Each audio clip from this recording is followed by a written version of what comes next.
ನಮಸ್ಕಾರ, ನೀವು ನೋಡ್ತಿದ್ದೀರಾ ಪಕ್ಕಾ ಪಾಲಿಟಿಕ್ಸ್. ನಾನು ಅಶ್ವಥ್. ಇವತ್ತಿನ ಪಕ್ಕಾ ಪಾಲಿಟಿಕ್ಸ್ ನಲ್ಲಿ ಅತಿ ದೊಡ್ಡ ಸುದ್ದಿ, ಅದು ಸಿದ್ದರಾಮಯ್ಯನವರಿಗೆ ಮೂಡ ಹಗರಣದ ಉರುಳು. ಕುಣಿಕೆ ಆಗುತ್ತಾ ಅಥವಾ ಏನಾಗಬಹುದು? ಸರ್ಕಾರದ ಬುಡ ಅಲ್ಲಾಡ್ತಾ ಇದೆ. ಸಿದ್ದರಾಮಯ್ಯ ರಾಜೀನಾಮೆ ಕೊಡ್ತಾರಾ? ಆದರೆ ನಾನು ರಾಜೀನಾಮೆ ಕೊಡೋದಿಲ್ಲ ಅಂತ, ತಪ್ಪು ನಾನು ಮಾಡಿಲ್ಲ ಅಂತ ಅವ್ರು ಹೇಳ್ತಾ ಇದ್ರೆ, ಈ ಕಡೆ ದೂರುದಾರರು ಕೂಡ ಸಂತೋಷ ಅಂತ ಹೇಳ್ತಿದ್ದಾರೆ. ಏನದು ದೊಡ್ಡ ಸುದ್ದಿ? ನೋಡೋಣ ಬನ್ನಿ.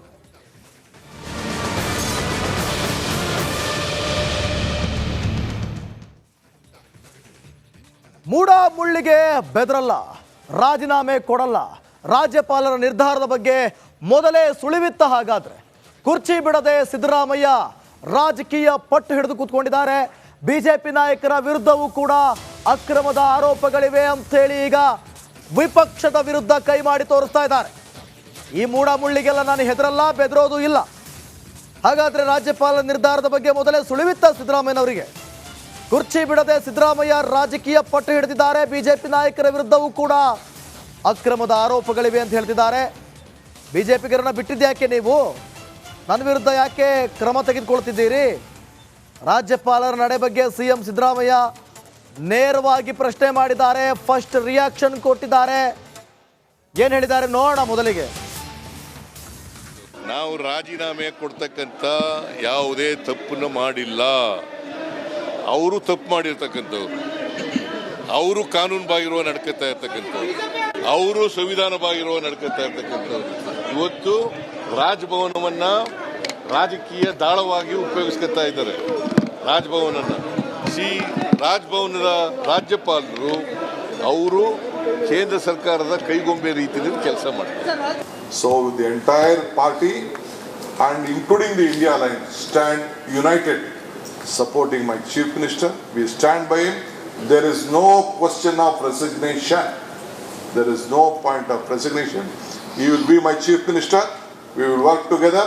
We will serve the people of this Karnataka as desired by the people of this state. CM ಸಿದ್ದರಾಮಯ್ಯಗೆ ಮೂಡ ಮುಳ್ಳು ಚುಚ್ಚಿ ಆಗಿದೆ. 14 ಸೈಟ್ಗಳ ಸೀಕ್ರೆಟ್ ಬಗ್ಗೆ ತನಿಖೆಗೆ ರಾಜ್ಯಪಾಲರು ಕಟ್ಟಪ್ಪಣೆ ಹೊರಡಿಸಿದ್ದೂ ಆಗಿದೆ. ಇಲ್ಲಿಂದ ಮುಂದೆ ಏನಾಗಬಹುದು? ಮುಖ್ಯಮಂತ್ರಿಗಳನ್ನ ಮುಂದಿರುವಂಥ ಆಯ್ಕೆಗಳೇನು ಎಂಬುದನ್ನು ಈ ವರದಿಯಲ್ಲಿ ನೋಡೋಣ ಬನ್ನಿ.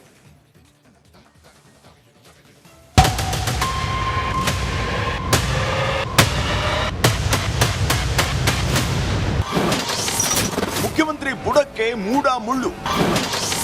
ಸಿದ್ದರಾಮಯ್ಯರಿಗೆ ಫಿಕ್ಸ್ ಆಯ್ತಾ ಉರುಳು?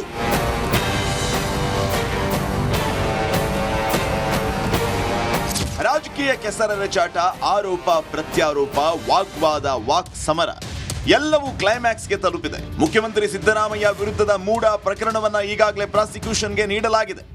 ರಾಜ್ಯಪಾಲರ ಒಂದು ನಡೆ ಸರ್ಕಾರದಲ್ಲೇ ನಡುಕ ಹುಟ್ಟಿಸಿದೆ.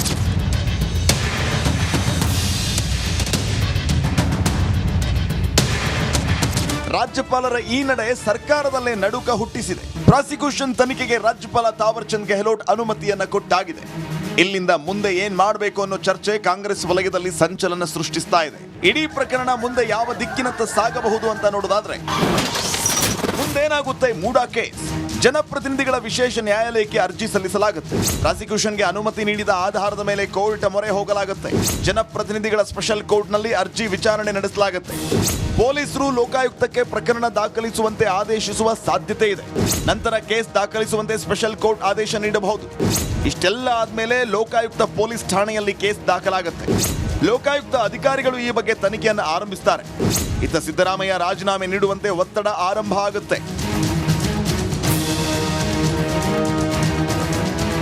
ಇನ್ನು ಇಡೀ ಕೇಸನ್ನ ಎದುರಿಸೋದಕ್ಕೆ ಕಾಂಗ್ರೆಸ್ ಸರ್ಕಾರ ಸಜ್ಜಾಗ್ತಾ ಇದೆ. ಸಿಎಂ ಬೆನ್ನಿಗೆ ನಿಂತ ಸಚಿವರು, ಶಾಸಕರು ಒಗ್ಗಟ್ಟಿನ ಮಂತ್ರ ಜಪಿಸ್ತಾ ಇದ್ದಾರೆ. ಹಾಗಾದ್ರೆ ಮೂಡ ಪ್ರಕರಣವನ್ನ ಮುಖ್ಯಮಂತ್ರಿಗಳು ಯಾವ ರೀತಿ ಎದುರಿಸಬಹುದು ಅನ್ನೋದನ್ನ ನೋಡೋದಾದ್ರೆ, ಏನ್ ಮಾಡಬೇಕು ಸಿಎಂ ಸಿದ್ದರಾಮಯ್ಯ ಹೈಕೋರ್ಟ್ ಮೊರೆ ಹೋಗಬಹುದು. ಪ್ರಾಸಿಕ್ಯೂಷನ್ಗೆ ಅನುಮತಿ ನೀಡಿದ್ದನ್ನ ರದ್ದು ಮಾಡುವಂತೆ ಅರ್ಜಿ ಸಲ್ಲಿಸಬಹುದು. ನಮಗೆ ಸಂಬಂಧಿಸಿದ ಜಮೀನು ತಗೊಂಡು ಸೈಟ್ ನೀಡಿದ್ದಾರೆ, ಇದರಲ್ಲಿ ನಾನು ಅಧಿಕಾರ ದುರುಪಯೋಗ ಮಾಡಿದ್ದಕ್ಕೆ ಸಾಕ್ಷ್ಯ ಇಲ್ಲ ಅಂತ ವಾದಿಸಬಹುದು. ಜೊತೆಗೆ ರಾಜಕೀಯ ಪ್ರೇರಿತವಾಗಿ ಅನುಮತಿ ನೀಡಲಾಗಿದೆ ಅಂತ ಉಲ್ಲೇಖಿಸಲೂಬಹುದು. ಪ್ರಾಸಿಕ್ಯೂಷನ್ ಅನುಮತಿ ರದ್ದು ಮಾಡಬೇಕು ಅಂತ ಮನವಿ ಮಾಡುವ ಸಾಧ್ಯತೆ ಇರುತ್ತೆ. ಒಂದು ವೇಳೆ ಹೈಕೋರ್ಟ್ ಸ್ಟೇ ನೀಡಿದ್ರೆ ಪ್ರಕರಣಕ್ಕೆ ತಾತ್ಕಾಲಿಕ ಬ್ರೇಕ್ ಬೀಳುತ್ತೆ.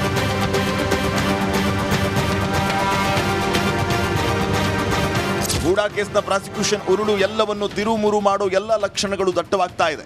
ಇಲ್ಲಿಂದ ರಾಜಕೀಯ ಚದುರಂಗದಾಟ ಮುಂದೆ ಎಲ್ಲಿಗೆ ಹೋಗಿ ಮುಟ್ಟುತ್ತೆ ಅನ್ನೋದು ಸಾಕಷ್ಟು ಕುತೂಹಲ ಕೆರಳಿಸಿದೆ. Bureau report, republic Kannada.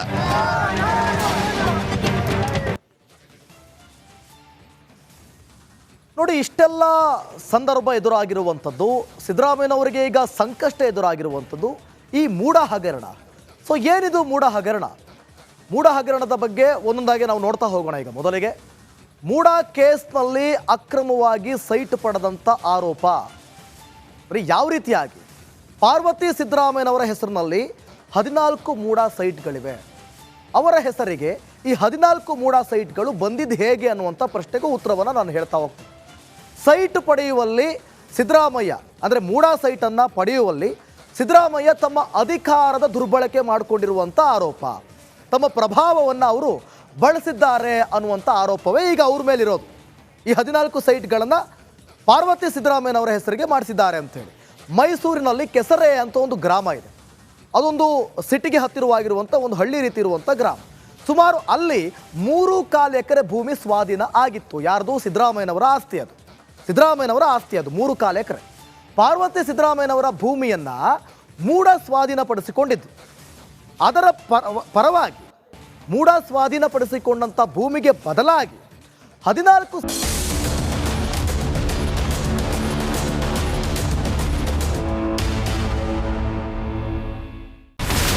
ಇಲ್ಲಿರುವಂತ ಈ ಒಂದು ಗುಡ್ಡ ಕುಸಿದ ಪರಿಣಾಮ ಯಾವ ರೀತಿಯಾಗಿತ್ತು ಅಂತಂದ್ರೆ, ಗಂಗಾವಳಿ ನದಿ ಪಕ್ಕದಲ್ಲಿರುವಂತಹ ಉಳುವರ ಎನ್ನುವ ಗ್ರಾಮ ಸಂಪೂರ್ಣವಾಗಿ ಇವತ್ತು ನಾಶ ಆಗಿದೆ.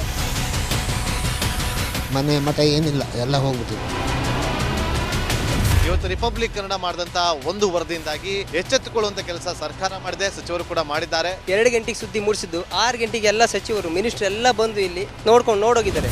ಎಲ್ಲಾ ಜನರಿಗೂ 1,20,000 ಮತ್ತೆ ಅವರಿಗೆ ಮನೆಗೆ 5 ಲಕ್ಷ. ಈ ಸುದ್ದಿಯನ್ನ ಎಲ್ಲ ಒಂದು ಅಧಿಕಾರಿಗಳಿಗೆ ಮುಟ್ಟಿಸಿದಕ್ಕಾಗಿ ರಿಪಬ್ಲಿಕ್ ಕನ್ನಡ ಟಿವಿಗೆ ಧನ್ಯವಾದ ಹೇಳಿ ಇಷ್ಟಪಡ್ತೇವೆ. ಮನೆನೂ ಕೊಡ್ತೇವೆ, ಮಕ್ಕಳ ಶಿಕ್ಷಣಕ್ಕೆ ತೊಂದರೆ ಆಗದೆ ಇದ್ದಂಗೆ ಹೆಲ್ಪ್ ಮಾಡ್ತೇವೆ. 1,20,000 ಮನೆ ಯಾರ್ದ್ರ ಡ್ಯಾಮೇಜ್ ಆಗಿದೆ ಅದನ್ನ ಕೊಡ್ತೀವಿ ಅಂತ ಒಪ್ಕೊಂಡಿದ್ದಾರೆ. ನಮ್ಮ ಕಷ್ಟಕ್ಕೆ ನೀವು ರಿಪಬ್ಲಿಕ್ ಕನ್ನಡದವರಾದಂತ ನೀವು ನೆರವಾಗಿರ್ತಾರೆ ನಾವು ನಂಬಿದ್ದೇವೆ. ಅವರಿಗೆ ಸೂರನ್ನ ಕಲ್ಪಿಸಿಕೊಡೋವರೆಗೂ ಕೂಡ ರಿಪಬ್ಲಿಕ್ ಕನ್ನಡ ಅವರಿಗೆ ಧ್ವನಿಯಾಗಿ ನಿಲ್ಲುವಂತ ಕೆಲಸವನ್ನ ಮಾಡುತ್ತೆ.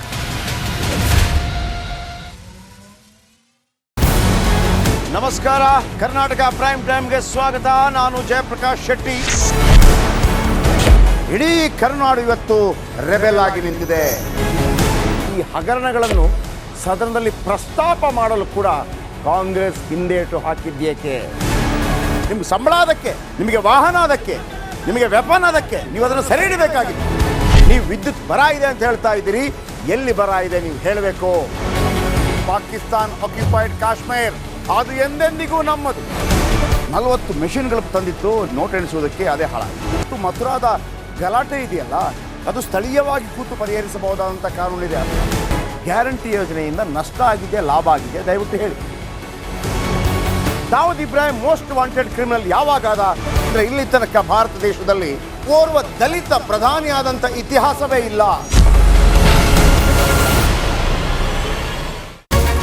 ರಿಪಬ್ಲಿಕ್ ವರ್ಲ್ಡ್ ಆಪ್ ಇದು ಕೇವಲ ಅಪ್ಲಿಕೇಶನ್ ಅಲ್ಲ, ಸಮಗ್ರ ಸುದ್ದಿಗಳ ಸಂಪರ್ಕ ಮಾರ್ಗಕ್ಕೆ ಕ್ರಾಂತಿಕಾರಿ ಬದಲಾವಣೆ.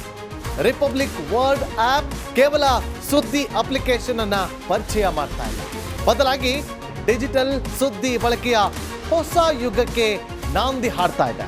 ಇದೊಂದು ಬ್ರೇಕಿಂಗ್ ನ್ಯೂಸ್, ಪ್ರಭಾವಶಾಲಿ ಕಾರ್ಯಕ್ರಮಗಳಿಗೆ ಗಟ್ಟಿಯಾದ ವೇದಿಕೆ. ರಿಪಬ್ಲಿಕ್ ವರ್ಲ್ಡ್ ಅಪ್ಲಿಕೇಶನ್ ಈಗ ಲೈವ್ ಆಗಿದೆ. ಗೂಗಲ್ ಪ್ಲೇ ಸ್ಟೋರ್ ಮತ್ತು ಆಪಲ್ ಆಪ್ ಸ್ಟೋರ್ ಎರಡರಲ್ಲೂ ಲಭ್ಯವಿದೆ. ಈಗಲೇ ಡೌನ್ಲೋಡ್ ಮಾಡಿ.